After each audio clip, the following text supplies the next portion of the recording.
મિત્રો ફૂલનાથ મહાદેવ સપ્તાહ હતી ને આજે આવ્યો છે દેવેદ ખવડ.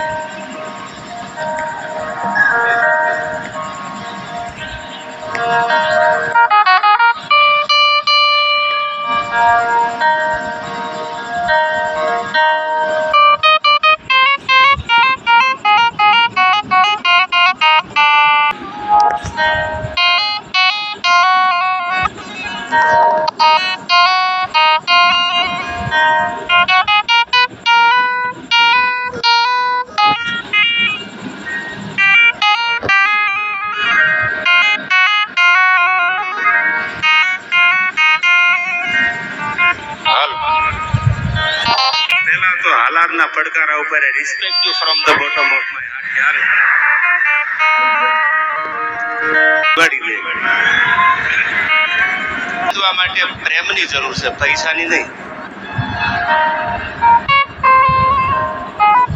એવા ભગવાન ફૂલનાથ મહાદેવના ખોળે આનંદ કરવા માટે આટલી બધી સંખ્યામાં આહિર સમાજ, અન્ય પણ પટેલ સમાજ, આપણે હવે આ બધા જ્ઞાતિના ઘણી વાર બોલ્યો છું ડાયરામાં, હવે આપણે બધાની હિન્દુ બનવાની જરૂર છે. બધા જ્યારે માંડવાની છે મળ્યા છે આ કોઈ હિન્દુ સમાજ આનંદ કરવો છે ત્યારે આની વંદના કરી, ભગવતીની વંદના કરી, ભોળાનાથને ફૂલનાથ મહાદેવને યાદ કરી કાર્યક્રમના દોરને આગળ વધારવો છે. ત્યારે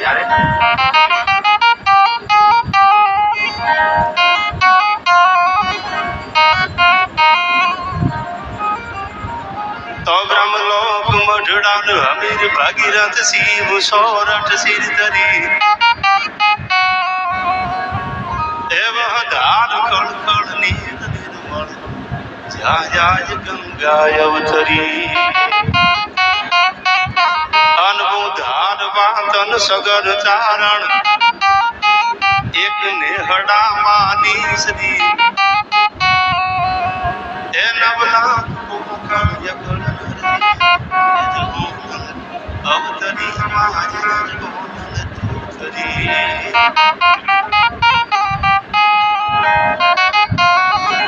અને આવા જ્યાં ભગવાન તારી સંતોને જોઈએ આપણે ત્યારે મને કવિતા યાદ આવે.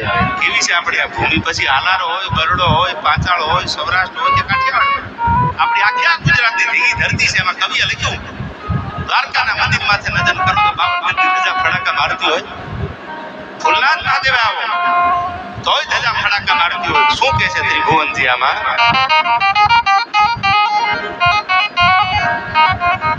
તો કડક ધરતી જહાં ખડકની આકરી અનિયામાં ડુંગરા ડુંગરી ને કરાડો એ મુકુટ સા મંદિરો ગાજતા સિર ધરી રજવતા ગગનનો ચાંપ હડપો. આઈ કડક ધરતી જહાં ખડકની આકરી. હવે જેનો પડકારો આવો હોય એ માય કાકલા થોડા હોય, રાકાથી આવો પડકારો ન થાય. એ તો જેનામાં જોમ હોય સમીરા નામના કડા બે હાથ આવી જાય ઠે ઠે ઠે ઠે કરી ઢળા કરી દે, એ જ આંકડો કરી શકે. એટલે કવિ કે છે આમાં આઈ કડક ધરતી જહાં ખડકની આકરી અનિયમ ડુંગરા ડુંગરી ને કરાડો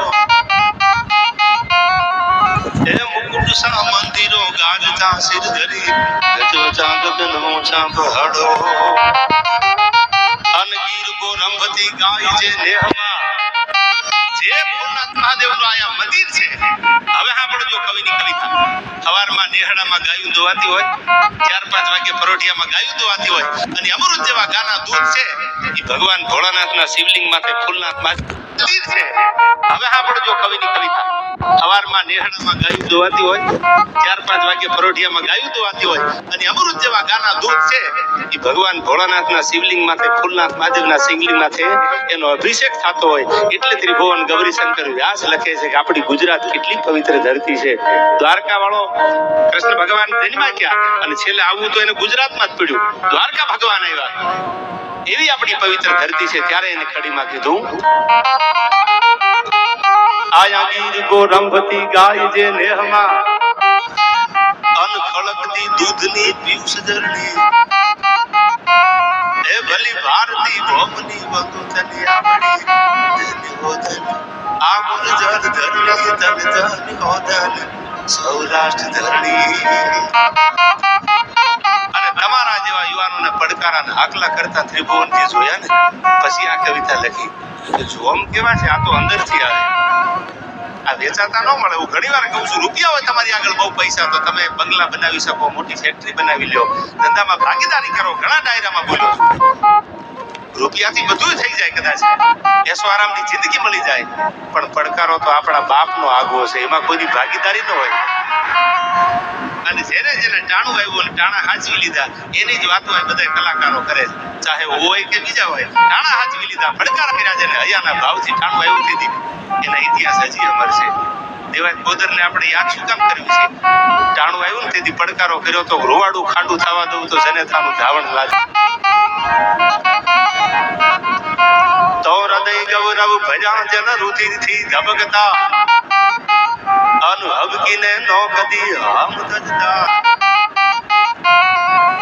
એક નાકને કારણે મર્દ નર નારીઓ મરદથી મોતના સાજ સજતા. આ બાપની મોજમાં છે. અમારે મહંત સુંદરનાથજી બાપુ એકવાર તાળીઓથી વધાવી લેજો. અને આયા નરસુનાથ બાપુ પણ બિરાજે છે, એમને તાળીઓથી વધાવું. હૃદયથી કહું ને, પહેલા વહેલા મળ્યો સંતોને, પણ બહુ ભોળા હૃદયના બે બાવલિયા છે. એકવાર તાળીઓથી વધાવી લો એમને. હા, સાધુનું જીવન આવું જ હોય. એને ક્યાં બંગલાના મોહ હોય યાર, એને ક્યાં ગાડીઓના મોહ. એનું નામ સાધુ, દુનિયા માટે જીવે એને સાધુ કહેવાય. એવી સાધુતા ફાધરમાં દેખાય છે. એવા મંગલદાસ બાપુનો આખો આ પરિવાર છે. ત્યારે બધાય સર્વ સંતો, મારાથી ક્યાંક નામ રહી જતા હોય, સંતો બેઠા છે, એમના ચરણોમાં મારા વંદન. અને નામી અનામી આ બધાય સમાજના વડીલો હોય, અગ્રણીઓ હોય, જે કઈ રાજકીય નેતા હોય, પોલીસ ખાતાના અધિકારીઓ હોય, બધાને અહીંથી ખૂબ ખૂબ એમનું હાર્દિક સ્વાગત છે. કારણ કે બધાય નામમાં પાછી કલાક બે કલાક વહી જાય, એટલે બધાયને એકવાર અહીંથી જેને આમંત્રણ આપ્યું છે ને આવ્યા છે હૈયાના ભાવથી, એને એકવાર મારા હમ જોરદાર તાળીઓ. પેલા તો મને આ માવડીઓ જોઈએ ને ત્યાં કોરો થવા માંડ્યો. હવે આ જીમીન કાપડા દેખાતા બંધ થઈ ગયા છે યાર. એ તો કોક આયરના નેહડે જાવ, આયરાણીને જોવો, કાઠિયાણીને જોવો, બહુ મોટી ઉંમરના વડીલોને જોવો ને તઈ જીમીન કાપડું દેખાય. જૂના પહેરવા આવે દેખાતા બંધ થઈ ગયા છે. અને આજ પણ તમને કહું છું, હૃદયના ભાવથી એવી વાતો કરવી છે મારે તમારી સામે. તમે એટલો પ્રેમ કરો છો એટલે હજી બીજી વાર કહું છું, આઈ respect you from the bottom of my heart. न जाने कौन सी शिकायत के हम शिकार हो गए, जितना दिल साफ रखा उतना ही गुनहगार हो गए यार. જેટલા ભોળા બનો ને એટલા દુનિયા લૂટી જાય છે. તકલીફ ઈ છે યાર. અને હવે સાંભળજો શું કીધું ત્રિભુવનજી આમાં. આ સરસ મજાના સાઉન્ડ છે, એ સાઉન્ડ વાળા ભાઈને એકવાર તાળીઓથી વધાવી લો. હા. તો હૃદય ગૌરવ ભર્યા જન રુધિરથી ધબકતા, અનહબકીને નો કદી આમ તજતા. એક નાકને કારણે મર્દ નર નારીઓ મરદથી મોતના સાજ સજતા. અન શીર સાથે મળે મૈત્રી મોગી જહા, એવી પૂર્ણ આદિજની પ્રેમ જર્ની. એ ભલી ભારતી ભોગની બંધુ ચલી આપણી ધન્યવદન. આ ગુર્જર ધરણી તન ધન્યવદન ગુર્જર ધરણી.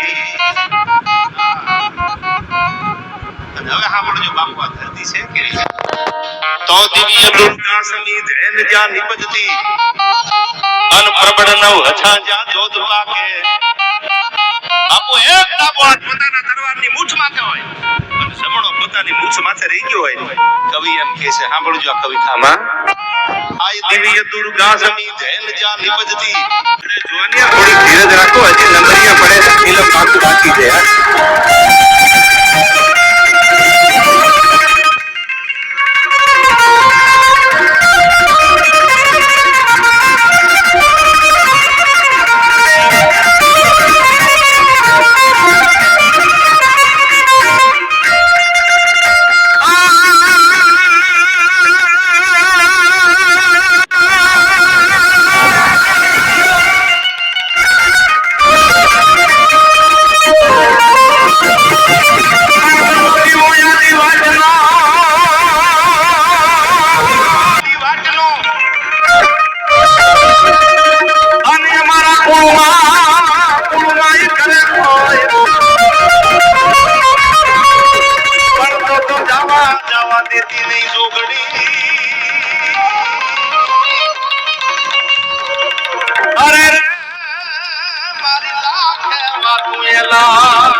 તો મિત્રો હવે મળ્યા બીજા વિડીયોમાં. ત્યાં સુધી બાય બાય.